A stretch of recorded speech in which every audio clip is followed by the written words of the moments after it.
நம்ம சேனல்ல டாபிக் என்ன அப்படின்னு பாத்தீங்கன்னா ஒரு குக்கிங் வீடியோ தான். என்ன ஸ்பெஷல் பாத்தீங்கன்னா நாளைக்கு திருவாதிரை. சோ நடராஜருக்கு திருவாதிரை களி ரொம்ப ஸ்பெஷல். சோ இந்த திருவாதிரை களிக்கு ஒரு சொல்லு இருக்கு. என்னன்னா எப்படியாச்சும் திருடியாச்சும் ஒரு வாய் களி சாப்பிடுங்கன்னு சொல்லுவாங்க. நம்ம திருடிலாம் சாப்பிடவே வேண்டாம்.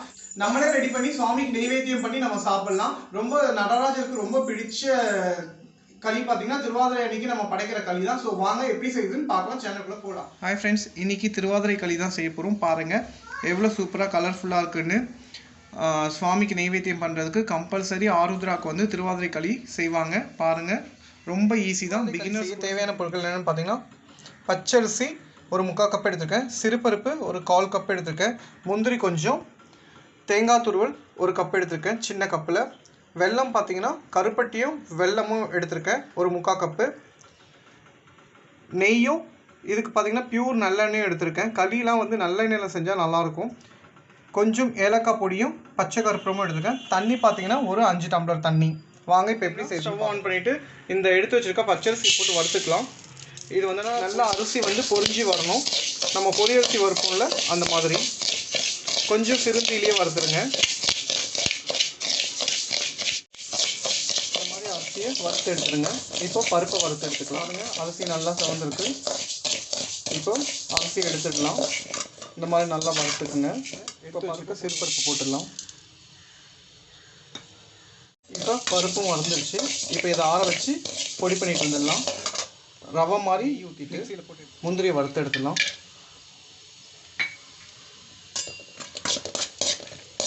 எடுத்து வச்சுருக்க கருப்பட்டியும் வெல்லமும் போட்டுடலாம். இப்போ இதில் தண்ணி ஊற்றிக்கலாம். நான் ஆல்ரெடி சுடு தண்ணி வந்து வச்சுருக்கேன். இந்த சுடு தண்ணி அப்படியே ஊற்றிடுறேன். ஆல்ரெடி சூடு பண்ணியிருக்கேன். சுடு தண்ணி ஊற்றிடலாம். வெல்லம் கொஞ்சம் ஈஸியாக கரைஞ்சிடும். அதெல்லாம் வரணும்னு அவசியமே இல்லை. ஜஸ்ட் இந்த வெல்லம் கரைஞ்சாலே போதும். இந்த திருவாதிரை களிக்கு வந்து பார்த்திங்கன்னா ஒரு ஸ்டோரி இருக்குது. அந்த ஸ்டோரி என்னன்னா சொல்லிட்டு ஒரு அடியார், அவர் பார்த்திங்கன்னா சிவன் அடியார்களுக்கெல்லாம் உணவளிக்கிறதுனால அவர் அடியார்னு சொல்லுவாங்க. அவர் பார்த்திங்கன்னா ஒரு விறகுலாம் காட்டில் போய் வெட்டி எடுத்துகிட்டு வந்துட்டு அதுக்கப்புறம் அந்த விறகை விற்று அரிசி வாங்கி கண்டிப்பாக ஒரு நாளைக்காச்சும் ஒரு சிவனடியாருக்கு வந்து அவர் வந்து உணவு அளிச்சிருவார். அப்படின்றப்போ ஒரு டைம் பார்த்திங்கன்னா செம்ம மழை. அவரால் வந்து விறகு வெட்ட போக முடியல. அப்போ பார்த்தீங்கன்னா ஒரு சிவனடியார் வராரு. செம்ம மழை பெஞ்சிட்ருக்கு. அப்போ என்ன வீட்டில் இருக்கிறது பார்த்தீங்கன்னா கேழ்வரகு தான் இருக்குது. ஸோ அந்த கேழ்வரகை வச்சு சிவனடியாருக்கு வந்து களி செஞ்சு தராரு. அந்த களியை சாப்பிட்டா ரொம்ப நல்லாயிருக்கு, எனக்கு இன்னும் கொஞ்சம் கொடுங்கன்னு சொல்லிட்டு வாங்கிட்டு போயிடுறாரு. ஆனால் அவர் வந்து சிவனடியாராக வந்தது சிவன்றது சேர்ந்தனாருக்கு தெரியாது. அப்போ பார்த்தீங்கன்னா நடராஜர் கோவில் கும்பாபிஷேகம் முடிஞ்ச தருணம். அப்போ பார்த்தீங்கன்னா மறுநாள் வந்து கோவிலை திறக்கிறப்ப பார்த்தீங்கன்னா சிவனுடைய வாயில் வந்து பார்த்தீங்கன்னா களி இருக்குது. இதை உடனே பார்த்துட்டு அரசருக்கு தெரிவிக்கிறாங்க. அரசர் வந்து பார்த்துட்டு என்னன்றப்போ அரசருக்கு கனவுல போய் சிவனடியார் வந்து சொல்கிறாரு, இந்த மாதிரி நான் போய் சாப்பிட்டேன்னு சொல்லிட்டு. சரி ஓகே சொல்லிட்டு இவர் என்ன பண்ணுறாரு, இந்த கனவு வந்ததை வச்சு சேவர்கிட்ட சொல்கிறாரு, போய் அவரை சேர்ந்தனாரை போய் தேடி கண்டுபிடிச்சி கொண்டு வாங்க அப்படின்னு. அந்த டைம் பார்த்தீங்கன்னா அன்றைக்கி கரெக்டாக திருவாதிரை நட்சத்திரம் நம்ம நடராஜர் உற்சவம் நடந்துட்டுருக்கு. அங்கே தேர் இழுக்கிறப்ப அங்கேயும் சேர்ந்தனாரும் அங்கே வந்திருக்காரு, எல்லாருமே வந்திருக்காங்க. அப்போ தேர் பார்த்திங்கன்னா சக்கரம் வந்து சேத்துல வந்து மாட்டிக்கிச்சு. அப்போ வந்து இழுக்கிறாங்க, யாராலையுமே இது பண்ண முடியல. அப்போ அசிரீதியாக வந்து நடராஜர் சொல்கிறார், சேர்ந்தனா நீங்கள் ஒரு பல்லாண்டு இது பாடுங்க, நான் பாடுங்கன்னு சொல்கிறாரு. அப்போ பார்த்தீங்கன்னா பல்லாண்டு இது எனக்கு தெரியாதே, நான் எப்படி இல்லை நீங்கள் பாடுன்றப்போ அவர் அறியாமல் பாடுறாரு. அதுக்கப்புறம் எல்லா அடியார்களும் ராஜாக்களும் வந்து சேர்ந்தனார் காலில் வந்து விழுந்து ஆசீர்வாதம் பெறுறாங்க. ஸோ இதுதான் இந்த திருவாதிரை களி.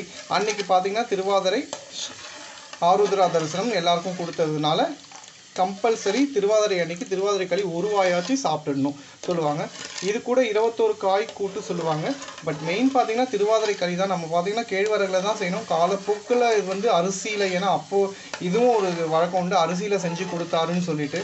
ஸோ நமக்கு நெய்வேத்தியத்துக்கு சுவாமிக்கு ஒரு களி செஞ்சிடும். நல்லா மாதிரி பொடி பண்ணிக்கோங்க. இப்போ தண்ணியை நம்ம கொதிச்சிடுச்சு, போட்டு கிளறிடலாம். கொஞ்சம் கொஞ்சமாக போட்டு நம்ம கிளறிடலாம்.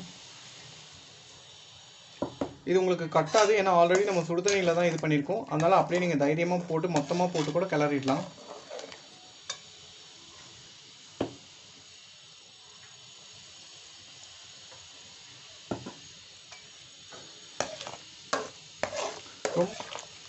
ரொம்ப சீக்கிரம் செஞ்சிடலாம். ரொம்ப ஈஸியான ரெசிபியும் கூட. நாளைக்கு கண்டிப்பாக திருவாதிரை. ஸோ கண்டிப்பாக எல்லாரும் திருவாதிரை களி பண்ணி ஒரு வாய் சாப்பிட்ருங்க. இப்போது இதில் கொஞ்சம் நெய்யும் நல்லெண்ணெயும் ஊற்றிக்குங்க.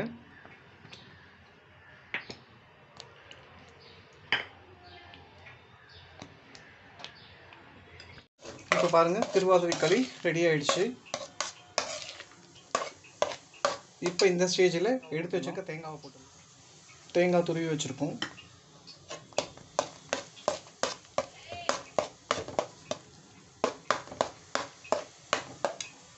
எடுத்து வச்சுருக்க முந்திரியும் போட்டுடலாம்.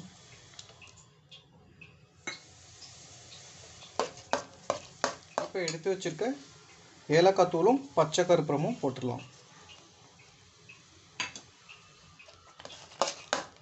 ஒரு 5 மினிட்ஸ் கழித்து ஸ்டவ் ஆஃப் பண்ணிடலாம். நல்லா ரெடி ஆகிடுச்சு. இன்னும் 2 மினிட்ஸில் நம்ம திருவாதிரை களியை இறக்கிடலாம். திருவாதிரை களி ரெடி. பாருங்கள் எவ்வளோ சூப்பராக இருக்குது. சுவாமிக்கு நைவேத்தியம் பண்ணிடலாம். ரொம்ப ஹெல்த்தியும் கூட, டேஸ்டியாகவும் இருக்கும்.